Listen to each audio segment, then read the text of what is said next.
Assalamualaikum warahmatullahi wabarakatuh. Alhamdulillahirabbil alamin wal aqibatul muttaqin wassalatu wassalamu asrafil anbiya'i wal mursalin wa ala alihi rasulillah ajma'in. Asyhadu an la ilaha illallah wa syarikalah wa asyhadu anna Muhammadan abduhu wa rasuluh sallallahu alaihi wasallam la nabiyya ba'dah. Yang saya hormat, yang Bapak banggakan anak sekalian, pada hari ini kita membahas tentang mata fikih yang berhubungan dengan pokok bahasan kita pada hari ini adalah masalah kurban. Kompetensi dasar kita adalah bagaimana kita memahami tentang ketentuan kurban. Setiap pembelajaran pasti ada indikatornya. Pertama, kita akan membahas tentang pengertian kurban, baik secara bahasa maupun secara istilah. Yang kedua, kita akan membahas tentang hukum dan dalil perintah kurban. Yang ketiga adalah sejarah singkat perintah kurban. Setiap pembelajaran pasti ada tujuan yang ingin kita capai. Adapun tujuan kita adalah yang pertama, agar anak bapak bisa menjelaskan pengertian kurban. Kedua, menyebutkan hukum dan dalil kurban. Yang ketiga, Anda bisa menceritakan secara singkat tentang perintah berkurban. Baik, anak bapak sekalian, sekarang kita masuk pada bahasan kita, yaitu pengertian kurban. Pengertian kurban dapat ditinjau pertama dari segi bahasa. Dari segi bahasa, kurban berarti mendekatkan diri atau pendekatan diri. Ulangi, secara bahasa, kurban berarti mendekatkan diri atau pendekatan diri. Sedangkan secara istilah, kurban adalah penyembelihan hewan ternak yang memenuhi syarat tertentu yang dilakukan pada waktu tertentu dengan niat ibadah karena Allah Subhanahu wa taala dan juga dalam rangka mendekatkan diri kepada Allah. Dari pengertian atas dapat kita simpulkan 4 poin bahwa kurban itu yang pertama adalah harus memenuhi syarat tertentu. Yang kedua, dilakukan pada waktu tertentu. Yang ketiga, dengan niat beribadah. Yang keempat, dalam rangka mendekatkan diri kepada Allah Subhanahu wa taala. Apa yang Bapak cintai? Sekarang kita masuk kepada pokok bahasan kedua, yaitu tentang hukum berkurban. Setiap ibadah yang kita lakukan pasti ada hukumnya, baik sunat, wajib, makruh, dan sebagainya. Dalam hal berkurban, ajaran Islam menerangkan bahwa melaksanakan kurban itu adalah hukumnya sunat muakkad. Ulangi, hukum berkurban menurut syariat Islam adalah sunat muakkad. Apa itu sunat muakkad? Sunat muakkad adalah sunat yang sangat dianjurkan untuk melakukannya. Pak ulangi, sunat muakkad adalah sunat yang dianjurkan untuk melaksanakannya. Baik, sekarang kita masuk poin yang ketiga, dalil perintah berkurban. Dalil perintah berkurban terdapat dalam surat Al-Kautsar ayat 1 sampai 3. Ayat yang pertama, inna a'tainakal kautsar. Ayat yang kedua, fasholli lirabbika wanhar. Dan ayat yang ketiga, innasa ni'aka huwal abtar. Dari ayat di atas dapat kita lihat artinya. Yang pertama, sungguh kami telah memberiku Muhammad nikmat yang kebesar. Fasholli lirabbika wanhar, maka laksanakanlah sholat karena Tuhanmu dan berkorbanlah. Bapak sekalian, pada ayat yang kedua lah terdapat perintah berkurban. Fasholli lirabbika wanhar, maka laksanakan sholat dan berkorbanlah.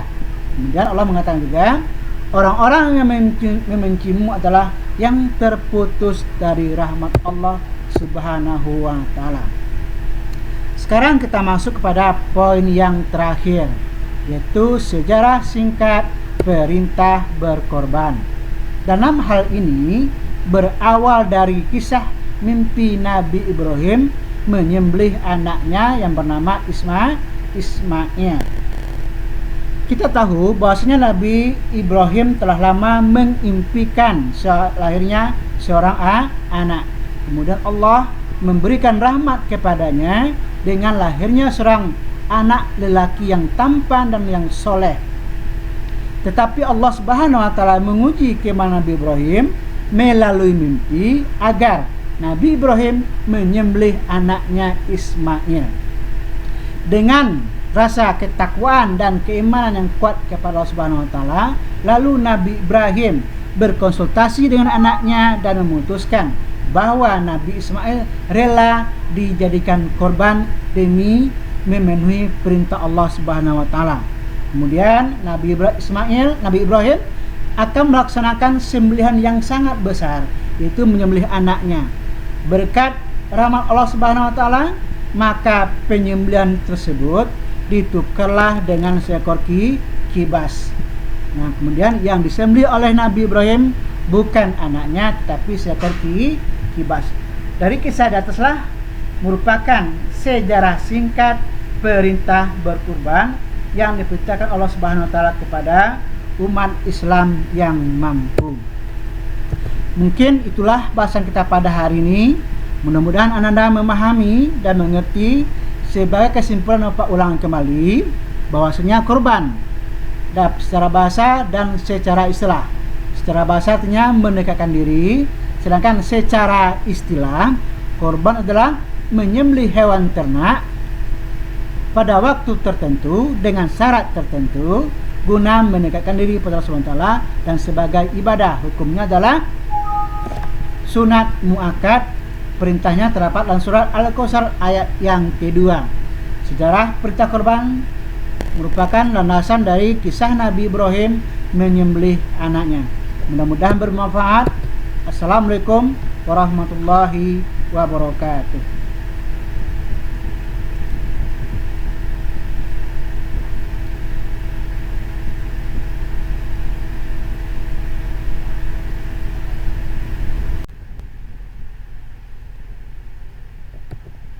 Assalamualaikum warahmatullahi wabarakatuh.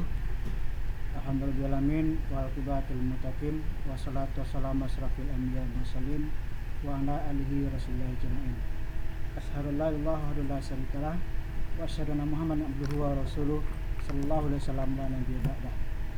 Yang saya hormat, yang Bapak banggakan anak sekalian, pada hari ini kita membahas tentang mata fikih yang berhubungan dengan pokok bahasan kita pada hari ini adalah masalah kurban.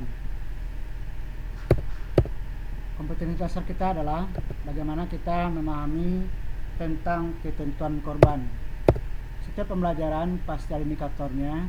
Pertama, kita akan membahas tentang pengertian kurban baik secara bahasa maupun secara istilah.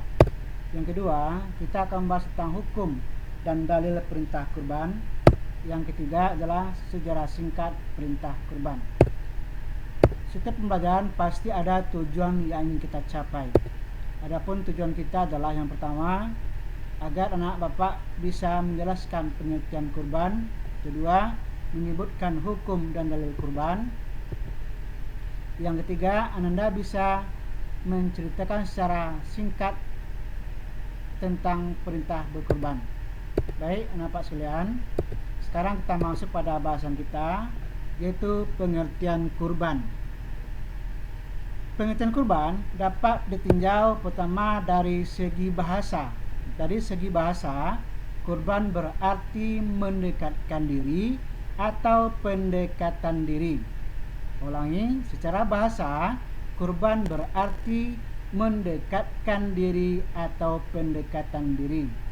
Sedangkan secara istilah, kurban adalah penyembelihan hewan ternak yang memenuhi syarat tertentu yang dilakukan pada waktu tertentu dengan niat ibadah karena Allah Subhanahu wa taala dan juga dalam rangka mendekatkan diri kepada Allah. Dari pengertian atas dapat kita simpulkan 4 poin bahwa korban itu yang pertama adalah harus memenuhi syarat tertentu. Yang kedua, dilakukan pada waktu tertentu. Yang ketiga, dengan niat beribadah. Yang keempat, dalam rangka mendekatkan diri kepada Allah Subhanahu wa taala. Kenapa yang Bapak cintai? Sekarang kita masuk kepada pokok bahasan kedua, yaitu tentang hukum berkurban.